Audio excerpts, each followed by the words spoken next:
आज हम करेंगे क्लास 11th की अकाउंटेंसी का चैप्टर नंबर 15 जिसका नाम है बैंक रिकंसिलिएशन स्टेटमेंट के प्रैक्टिकल क्वेश्चन का सॉल्यूशन नंबर 1। क्वेश्चन नंबर 1 मैंने ऑलरेडी नोट कर रखा है। क्वेश्चन नंबर 1 हमें कह रहा है रिमझिम limited maintain a current account with the state bank of India on 31 March 2017 the bank column of its cash book show a debit balance of ₹1,54,300। However, the bank statement show a different balance on that day. The following were the reason for the difference. तो हमें क्या given है, हमें cash book के bank column का balance given है, debit balance given है हमें, मतलब कि हमें प्लस वाला अमाउंट मेंशन है, प्लस साइड हमें जो अमाउंट मेंशन करना है वो हमें पता है 1,54,300 है।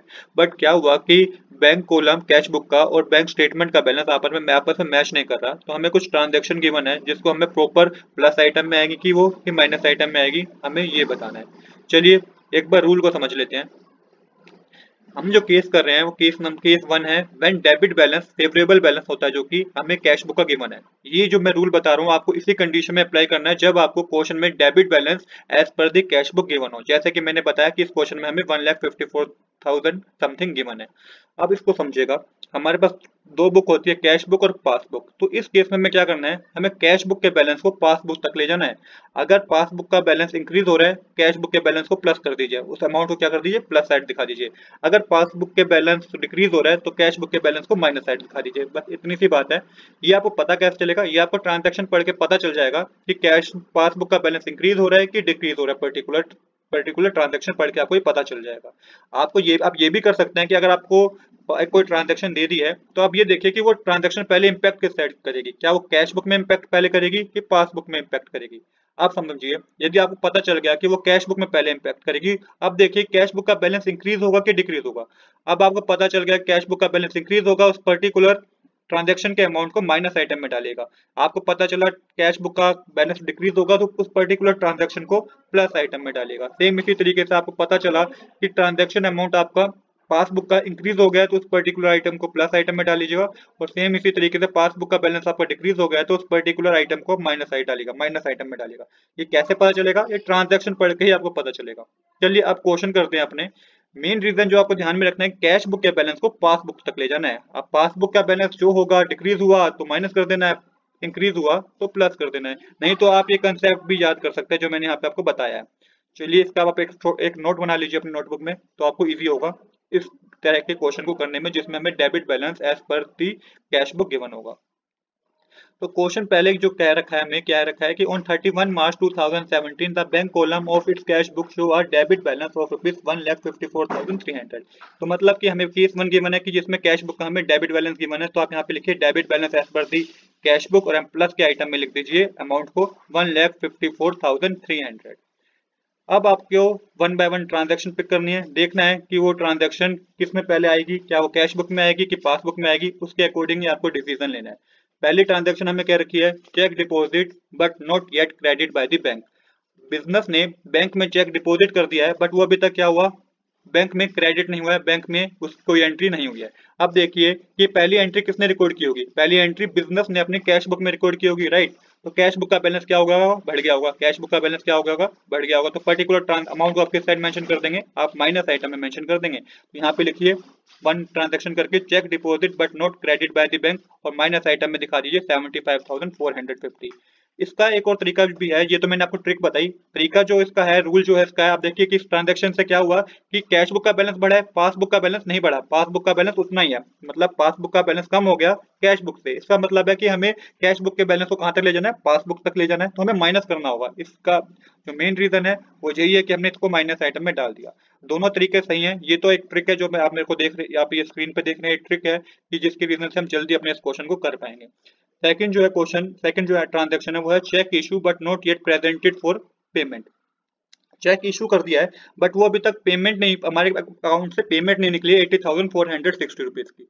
अब देखिए इस ट्रांजैक्शन को पहले कौन रिकॉर्ड करेगा, पहले कैश बुक रिकॉर्ड करे, पहले बिजनेस रिकॉर्ड करेगा, जिससे पता चला कि बिजनेस का बैलेंस कैश बुक का बैलेंस क्या हो गया, कम हो गया। जब भी कैश बुक का बैलेंस कम होगा उस पर्टिकुलर ट्रांजैक्शन आप किस साइड मेंशन करेंगे, प्लस आइटम में मेंशन करेंगे। तो यहाँ पे मेंशन कीजिएगा cheque issue but not yet presented for payment और अमाउंट को प्लस आइटम में मेंशन कर दीजिए 80,760 रुपीज। क्योंकि ये तो हमारा क्या हुआ, हमारा कैश बुक कम हो गया और पासबुक हमारा उतना ही है, और कैश बुक हमारा कम हो गया, तो हमें क्या करना होगा, कैश बुक को पासबुक तक लेके जाना है तो हमें प्लस ही करना होगा, तो इसलिए हमने इसको प्लस आइटम में डाला। अब करते हैं ट्रांजैक्शन नंबर 3 जो कि है bank charges not yet recorded in the cash book. Bank के चार्जेस अभी तक कैश बुक में रिकॉर्ड नहीं हुए, तो इससे सबसे पहले कौन अवेयर होगा, इससे सबसे पहले पासबुक मतलब बैंक का अवेयर होगा। बैंक का बैलेंस क्या हुआ, अगर बैंक ने चार्ज लगाया तो बैंक का बैलेंस जो था हमारा वो कम हो गया। जब भी बैंक का बैलेंस कम हो जाएगा, पासबुक का बैलेंस कम हो जाएगा, तो पर्टिकुलर ट्रांजैक्शन को आप माइनस आइटम में डालेंगे। तो यहाँ पे लिखिए bank charges not yet recorded in the cash book, तो माइनस आइटम में लिख दीजिए 1135। अब करते हैं नेक्स्ट ट्रांजैक्शन। नेक्स्ट ट्रांजैक्शन है check receive by the bank directly from the trade debtor. अब बैंक को ही चेक रिसीव हुआ डायरेक्टली, हमारे को डेटर ने पेमेंट करनी थी, उसने डायरेक्टली हमारे बैंक अकाउंट में डाल दी, तो इसका इंपैक्ट पहले कहाँ होगा, पहले बैंक में ही होगा। बैंक को ही पहले एंट्री के बारे में पता चलेगा और बैंक का बैलेंस हमारा क्या हो जाएगा, पासबुक का बैलेंस हमारा इंक्रीज हो जाएगा। जब भी पासबुक का बैलेंस इंक्रीज हो जाएगा तो पर्टिकुलर ट्रांजैक्शन आप कहाँ मेंशन करेंगे, प्लस आइटम में मेंशन करेंगे। तो यहाँ पे मेंशन कीजिएगा check receive by the bank directly from the trade debtor, और प्लस आइटम में मेंशन कर दीजिए अमाउंट को 1,35,200, क्योंकि अब हमारा बैंक का बैलेंस बढ़ गया और कैश बुक का बैलेंस उतना ही है, तो हमें कैश बुक के बैलेंस को बैंक के बैलेंस तक ले जाना है, तो इसलिए हमें क्या करना पड़ेगा, प्लस करना पड़ेगा। नेक्स्ट देखते हैं। तो नेक्स्ट हमें ट्रांजैक्शन गिवन है वो है insurance premium paid by the bank as per the standing instruction but not yet recorded in cash book. तो स्टैंडिंग इंस्ट्रक्शन दे रखी है बिजनेस ने बैंक को कि भाई ये जो अमाउंट है मेरा हर महीने की इस तारीख को अपने आप डिडक्ट हो जाए, इसके लिए मुझे बार बार आपको कहने की जरूरत ना हो, तो वो अमाउंट पर्टिकुलरली अपने आप जब डेट आती है तो अपने आप डिडक्ट हो जाता है, जो कि 15,400 रुपीज है। तो इससे क्या होगा, इससे भी पहले बैंक के अवेयर होगा तो पासबुक का बैलेंस क्या होगा, कम हो गया। जब पासबुक का बैलेंस कम हो गया तो पर्टिकुलर ट्रांजैक्शन को आप माइनस साइड लिखेंगे। तो यहाँ पे मेंशन कीजिएगा insurance premium paid by the bank as per the standing instruction but not yet recorded in the cash book, तो माइनस साइड मेंशन कर दीजिए 15,400 रुपीज। अब करते हैं लास्ट ट्रांजैक्शन जो कि है dividend collected by the bank but not yet recorded in the cash book. Dividend collect किया है बैंक ने, अब जब डिविडेंड बैंक ने कलेक्ट किया तो बैंक को पहले पता चलेगा, तो उसमें क्या हुआ कि बैंक को पहले पता चला, बैलेंस पासबुक का क्या हो गया, इंक्रीज हो गया। जब भी बैंक पासबुक का बैलेंस इंक्रीज होगा पर्टिकुलर अमाउंट को आप किस साइड मेंशन करेंगे, आप प्लस आइटम में मेंशन करेंगे। तो लिखिए यहाँ पे dividend collected by the bank but not yet recorded in the cash book, amount को मेंशन कर दीजिए प्लस आइटम में जो कि है 1,000 रुपीज।